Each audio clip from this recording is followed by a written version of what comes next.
Good morning, Flosstube. My name is Katrina. I really can't believe that I'm even attempting this, but we'll give it a shot. I have been watching Flosstube for about 2 years and thought maybe I would try this out, and Kate from Kate's Crafting Corner keeps telling me I should, so here goes, Kate. As I said, my name is Katrina. I am from mid-Michigan. People from Michigan love to use their hands as their map, and so I live right about there, right in the middle of the mitten. Personally think Michigan is a beautiful state, so if you ever get a chance to visit, I'd highly recommend it. I am a librarian. I spent the first 17 and a half years of my career as a school librarian, and then about 5.5 years ago made a career change, and I am now a librarian at a public library. And particularly I am a cataloging librarian, so that is why I chose the name the Crafty Cataloger. I am hoping, if I can figure out how to edit easily, to format these videos in segments, and I thought it would be kind of fun to include the Dewey Decimal numbers for the various segments, so I hope I can figure that out, because I did look up all the Dewey Decimal numbers and I have them all written down, so I can do that. I am going to call these Flosstube videos if I do more than one. If I do, I would anticipate probably about once a month. But I also intend fully to include other things because, as my channel name suggests, I can't stick to just one craft. If you were to tell me you were going to send me to a desert island and I would have enough food and water and books to read for life, but that I could only take one craft, cross-stitch would be the one that I would choose. I enjoy other things, but cross-stitch is my first love. So that's what we'll start out with today, cross-stitch. I thought it would be kind of fun to pull out my very first project. I believe I started cross-stitching about 28 to 30 years ago. I know that a roommate of mine from college taught me how. And I believe that this was my very first project. I think this was a kit that she had, and she pulled it out and gave it to me to show me how to do cross stitch. And the reason I think it's a kit is because if you look at the frog very closely, he's in 2 different colors, and I think maybe I ran out and had to find something else that would match. Looking back now, I think it's kind of funny that my first thing was a frog. I did not know back then that frogging meant pulling out your stitches. Anyway, that's the first thing that I did, and I gave it to my then boyfriend, now husband, and so that's why I still have it. I believe this one would have been my second project. I am also a musician. Piano and trumpet are my 2 instruments. My mother had started this and decided that she could not do cross stitch because she couldn't see it well enough, so I finished it, and it now hangs right above my piano. I do need to figure out, I'm pretty sure this is on sticky board, and maybe you can't see it in the picture. Oh yes, you can. There has appeared over the years a stain right there in that upper corner, and I need to take it apart and see if I can get that out. But I still love this. I think it's just a really pretty piece. And of course, being a musician, I really like it. So now on to my current projects. I am currently working on Every Bird Welcome. I'm currently working on several projects, but Every Bird Welcome is one of them, and I'm doing this one is a stitch along with Taryn over at TV Designs. This is what it's supposed to look like when it's done. Sorry, learning how to figure out where that shows up. And this is where I am to date. Wow, that really is difficult, isn't it? It's like you're doing backwards. I'm enjoying this. It's a fun piece to work on. I love that you can kind of pick one piece of the pattern and kind of focus on that for the day and feel like you've accomplished something.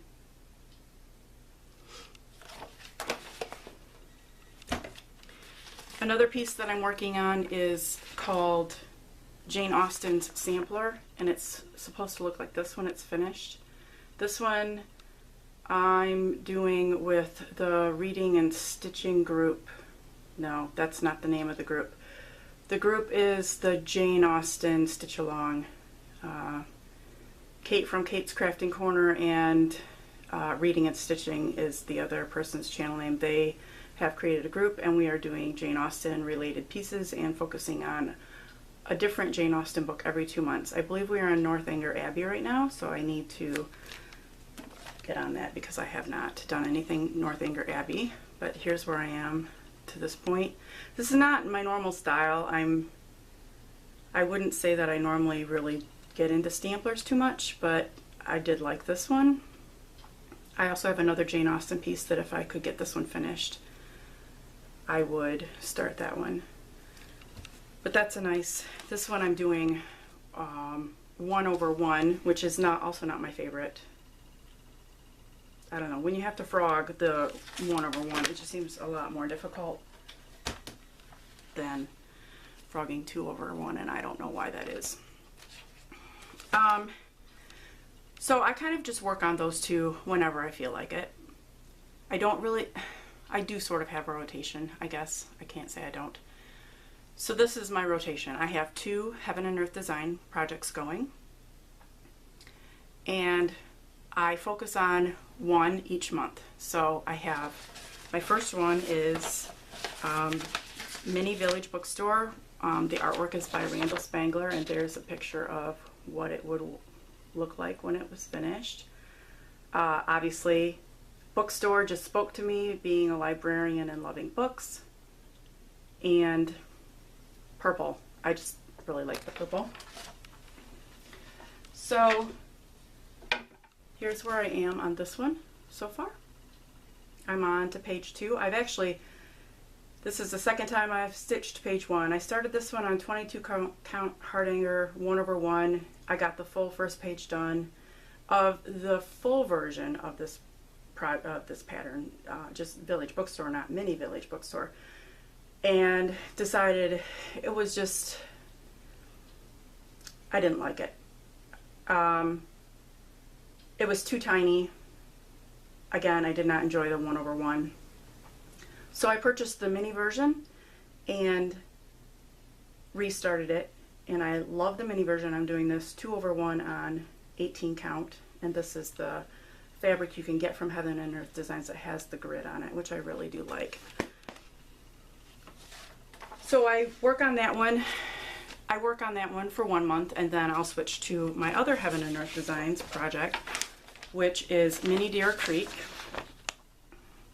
And the goal of this one, if I were to ever actually finish it, would be to give this to my father-in-law, who is a big hunter and lover of the outdoors. And this one is the one I'm working on this month. And I pretty much only work on these on the weekend, because to work on these is like get settled in your chair and sit there for 2 or 3 hours, which I only have time to do on the weekends. So again, I'm on the second page of this one.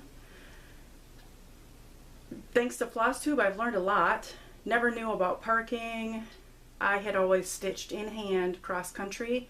Didn't even know that's what it was called when I started. But I've tried parking in the 10 by 10 squares. I've tried it in the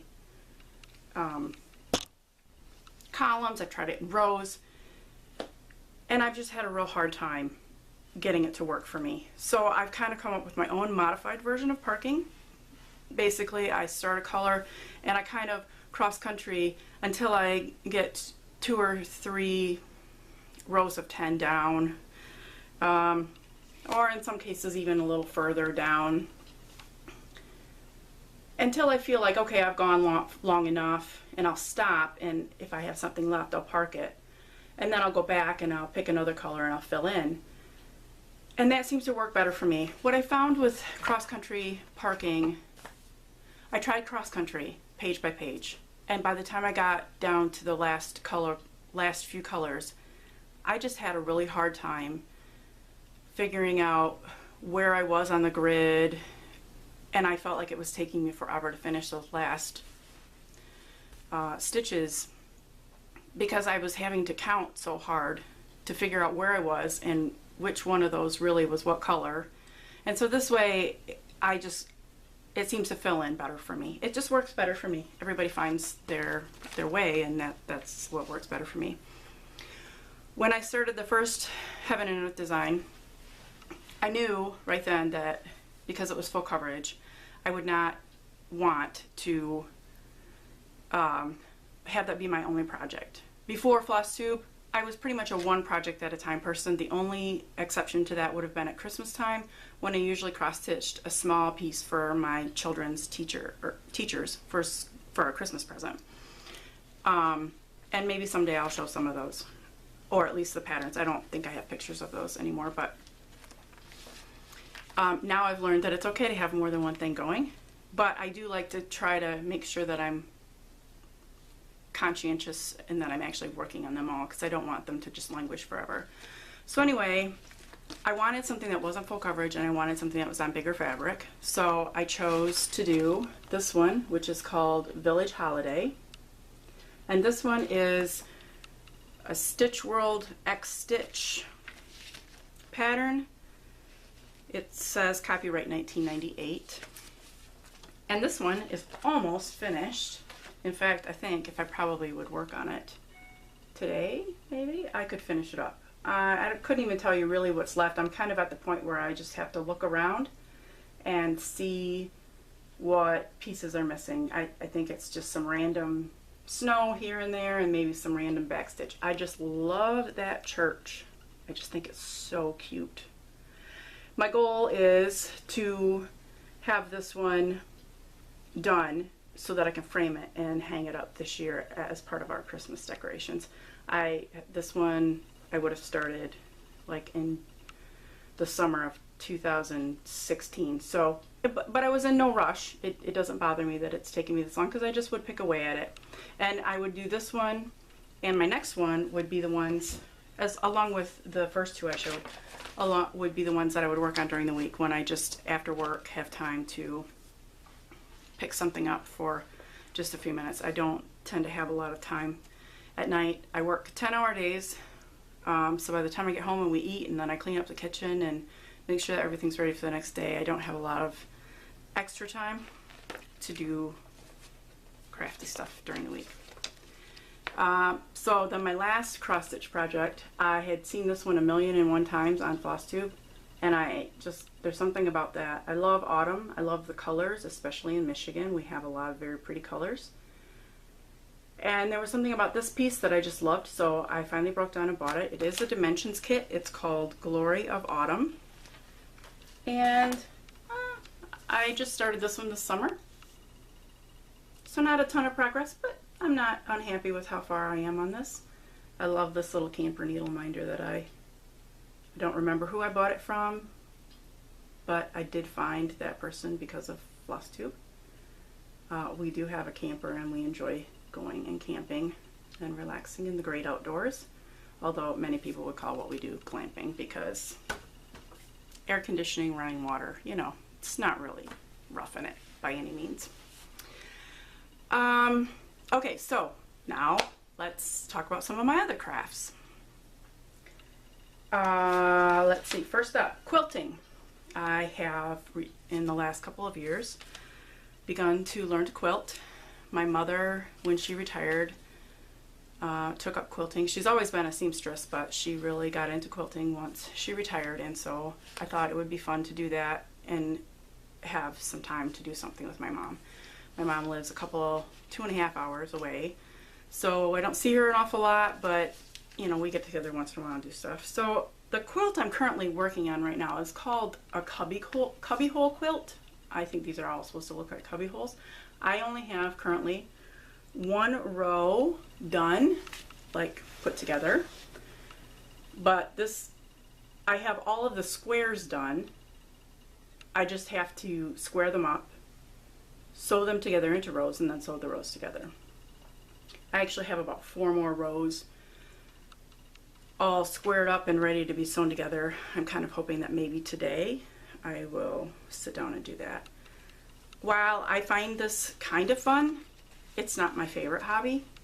I love the end product, but I don't like to sit at the sewing machine for a long time. Probably because the chair I'm using is really not a very good chair for sewing, but it's what I have. It's actually a stool. And it frustrates me because I have a hard time getting corners to line up, and I'm kind of a perfectionist, so then I end up ripping it out half the time. But anyway, I have created a couple things. Actually, this behind me, I made this. This was my very first project. It's a table runner, musically themed. Maybe if I stand up it'll be better. Like the center block has music in it. Sorry, I don't think the lighting's very good. And the back side is that. But then I made it and realized I don't really have a decent table to put it on.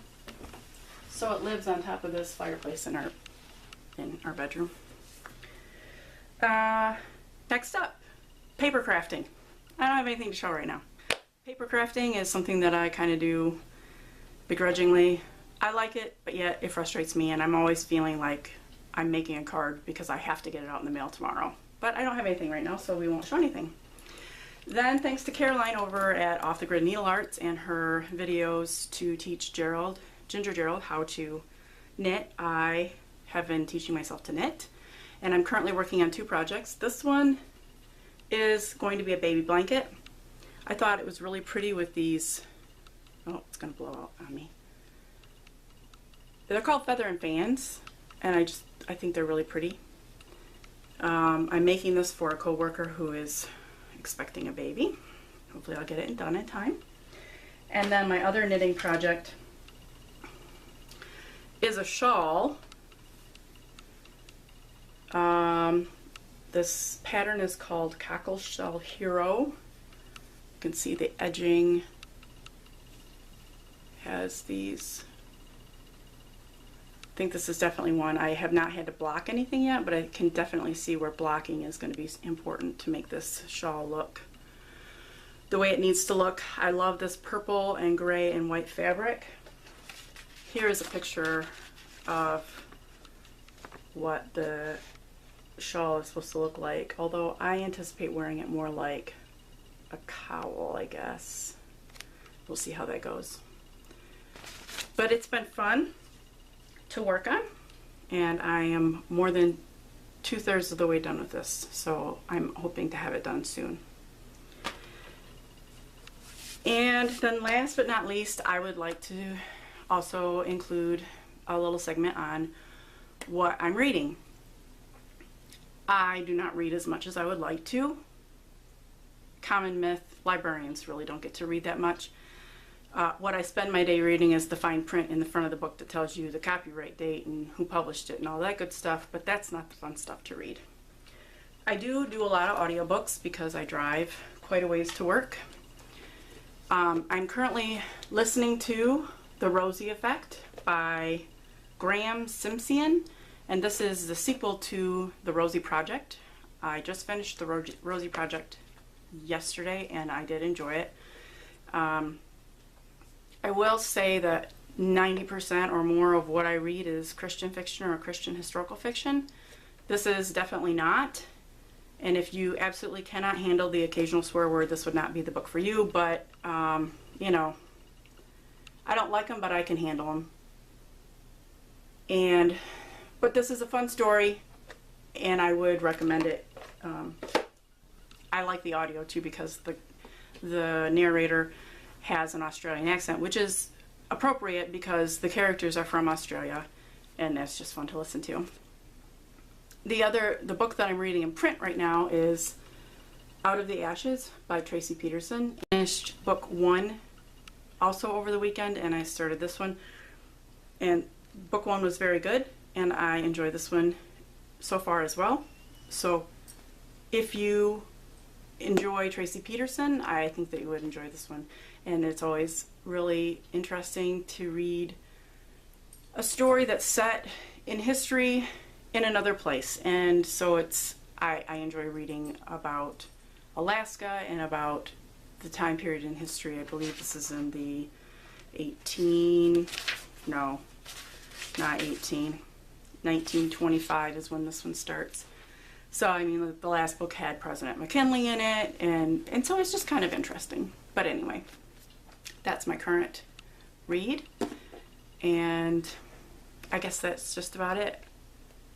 I guess I'll try to edit this and see what happens. I don't even know how to end. So, goodbye. Hopefully you enjoyed this. Bye.